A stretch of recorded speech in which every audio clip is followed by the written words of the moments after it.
All right, we are now recording. So hello everyone, my name is Sarah Norrell. I am the business librarian here at UT Tyler, and today we're going to talk about annotated bibliographies. So this is a question that I hear often, that we hear often in the library. What the heck is an annotated bibliography? So this is just a very basic, I say very basic, it's not going to be too technical, right? We're going to get down to the definition and break down what an annotated bibliography is and some steps to kind of think about whenever you are faced with writing an annotated bibliography. So, sorry, like I said, my name is Sarah Norrell. My pronouns are she and her. This is my contact info if you ever have any questions or would like to learn more or maybe have some one-on-one support or assistance with your annotated bibliography. Please don't hesitate to reach out. So, like I said, what the heck is an annotated bibliography? I think that the majority of times when I get this question, especially when students come and they're like, I've never heard of this, I'm panicking, and that kind of stuff, it really comes down to the name, annotated bibliography. It sounds very fancy, very technical, very complex. In reality, it's not. So don't be intimidated by the name. Don't be intimidated by, having to approach a new type of assignment. When you really just start to break down the steps and what's required of you in the assignment, you'll get through it with no problems at all. So when we are defining what an annotated bibliography is, I find it helpful to actually break up those two words, right? So annotated comes from the word annotation, and obviously bibliography is bibliography. Now, I want to start actually with the second word, bibliography, because annotated is just a way to describe that bibliography. Some of you may already know what a bibliography is. You may also hear as like your list of citations or your works cited or your references. These are all synonymous with a bibliography. It's that list of sources or references that you are using or referring to for your research topic. Okay, oftentimes with other assignments, especially maybe presentations or especially research papers of any kind, it's often found at the back or the end of that document or presentation. So it's all the same, a bibliography is a bibliography, regardless of what type of assignment you are using it for. Now, that we revisit annotation, that's where, this bibliography is going to be a little different. And annotation is simply an evaluation or summary of those resources or references in your bibliography. Now, like I said, it sounds so simple, right? Obviously, writing an actual annotated bibliography takes a little bit more than that, right? But I promise you, if you just keep this very simplistic kind of definition in mind as you're approaching and working through your annotated bibliography, you'll get there in no time. So just some kind of bullet point notes or thoughts that you might want to keep in mind when it comes to these two terms, right? Annotation and bibliography. So on the annotation side, this is where you include your analysis, your notes, your reflection, or your critical thoughts on the source or sources in your bibliography. There's several different ways that your annotation can be formatted or focused. That could be, you're summarizing, you're critically summarizing that citation, that reference, right? Whether it's like a book or maybe a journal article, something of that nature. You could be assessing that resource, like, does it actually contribute to the research topic as a whole? Is it timely in the research topic, right, in that area? Or, you could be assessing on any number of things. Or it could be, your annotation could be a form of reflection on that resource. So as you read this resource and you really kind of are grasping with it, you're understanding the resource itself, or maybe the research in the resource, is it helpful, not helpful, right? As you reflect as a researcher, right, what are your thoughts on this resource? Now, for the bibliography side, right, like I already said, bibliography can go by many names: works cited, citations, list of citations, references. These different terms, especially bibliography, works cited, and references, really come into play depending on the style format that you are using or required to use for the bibliography assignment. So those common style formats that we hear about often and use often: MLA, APA, and Chicago or Turabian, right? Those are what I call the big three. And so, for instance, works cited and references, those are MLA and APA, while bibliography is Chicago, if I don't have those confused. 99% sure. But like I said, whatever your assignment requires, you may hear of it in a different term, but at the end of the day, it's a bibliography. Like I've already said, most people, as they're coming to grips with what a bibliography is, the best way that they can contextualize it is that it's a list of citations. So in the library, we often get a lot of questions about, I don't know how to create a citation for this source that I'm using, or why do I even need to create a citation? That's for another workshop, right? We'll answer those questions in another workshop. However, along with, those types of questions, we will also get, well, how do I create a list of those citations, and why does the format matter? And so when you think about your bibliography, your annotated bibliography, just think about it as maybe a well-developed or advanced list of citations. Okay. I'm going to stop for a moment and ask if anybody has any questions so far.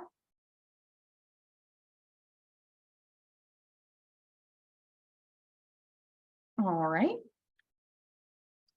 So now that we have kind of broken down, what an annotation is and what a bibliography is, when we put them together, annotation plus bibliography, that annotated bibliography is a list of resources or references that include individual annotations for each one or each resource. Okay, it's as simple as that, right? And I know you're probably thinking it's nothing but simple, right? I understand that, but this is all about, understanding what an annotated bibliography is, so it's that much easier to tackle one. Okay, so you may be asking, why in the world do I have to do one? Why can't I just include my list of citations like I normally do for any other assignment? The best answer, the one answer that I always get, it's for your classroom assignment, right? I mean, that's why you're here. And that's not wrong. But if you want to think in bigger picture, right, the actual scope of doing an annotated bibliography, it really helps you develop a better understanding of your research topic. And of course, that comes because in the process of annotating each resource, that produces and develops a deeper knowledge, understanding, communication with the research that's out there and that resource that you are annotating for your bibliography. So as you better understand and annotate one resource on the topic, and then you do that repeatedly, then you have a grander understanding and a more in-depth understanding of the research topic as a whole. And then also an annotated bibliography is really meant to be read by other researchers in that topic or field. Okay, and so your better understanding of this research topic and creation of this annotated bibliography provides that much in-depth knowledge for other researchers who are reading your annotated bibliography. So just like, we talk about doing any form of research, citing other works, putting new work out there, it's all part of a big conversation on that research topic. So this annotated bibliography is yet another conversation or another sub-conversation of this grander, conversation on your research topic.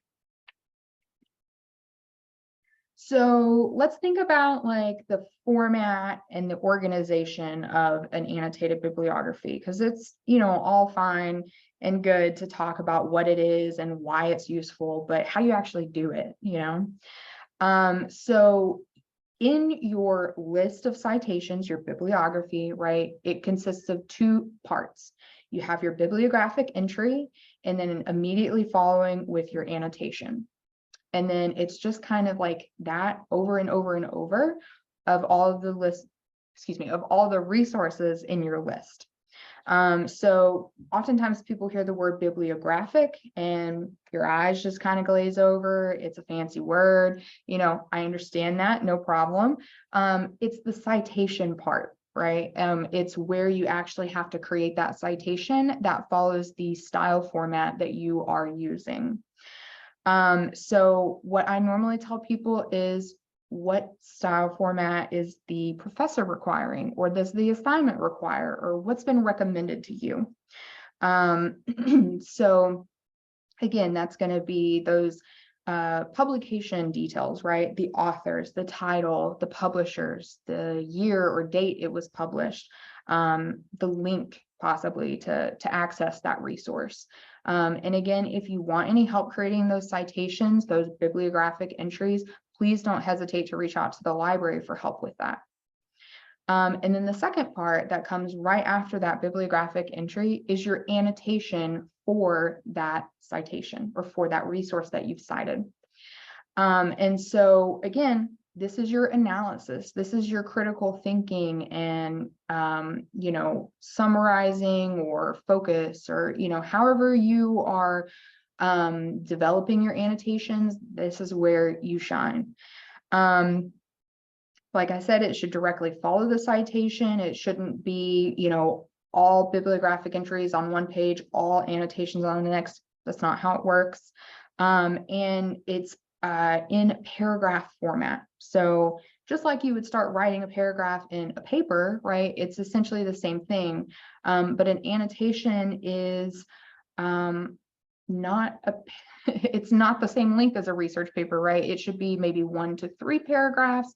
Usually the general estimate is about 150 words, give or take, but talk with your professor. They'll have more specific guidelines for you. So I understand there's a lot of text on the slide. Don't feel like you have to read it all, but I just wanted to show an example of an entry in an annotated bibliography. This is in MLA format, more or less, right? When you do MLA format, this should actually be done in a hanging indentation. So the author's name here would actually stick out a little further to the left. But other than that, it's all in MLA format. And so you can kind of see we have that bibliographic entry up at the top, the citation, and it's formatted correctly as far as MLA is concerned. And then immediately following is the author's or the writer's annotation on this resource.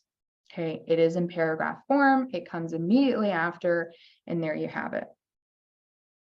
Now, we want to look at this in APA format.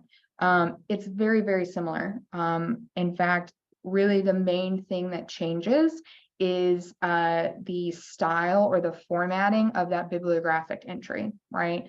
So that's why it's so important to know which style format you're using to create those bibliographic entries, because it absolutely makes a difference. Some important notes, just really want you to keep these things in mind. Always follow the assignment guidelines first, right? There are tons and tons of resources available online about how to write or create or even start an annotated bibliography. That's fantastic. It's great to have those in your pocket to be able to look at those and refer to those. However, at the end of the day, you have to follow the guidelines or the specific, rules or recommendations that your professor puts forth in the assignment. And so just keep that in mind. And then another question, or maybe a point of confusion that happens often, the abstract for a resource versus the annotation for a resource. For an annotated bibliography, you're creating an annotation. However, when you find a resource, especially if it's like a scholarly journal article or something else that's published in a periodical, it will often come with an abstract. Now, that abstract is usually just about a paragraph long. It's provided by the authors or sometimes the publisher, and all it does is summarize that source. Now, it's great. Those abstracts are so helpful, especially in the research process. It might even help you in getting a better understanding of the resource as you create that annotation, but it is not the same thing as an annotation. The annotation is where your own critical thinking skills come in, your writing skills come in, how you analyze or summarize or really take that deep dive into that resource. That is all you.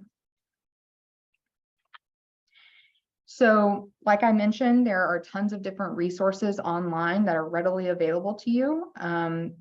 These are 3 that I actually referenced in this presentation and that I also reference and refer students to quite often. Now, like I said, there are many resources out there. They all have good stuff in them. Just like I said, make sure you refer back to your assignment guidelines and what your professor requires. And that's it. Annotated bibliographies, they're just not as intimidating as we all think they sound. So I'm just going to stop here, ask if anybody has any questions, comments, or would like me to repeat something that I presented.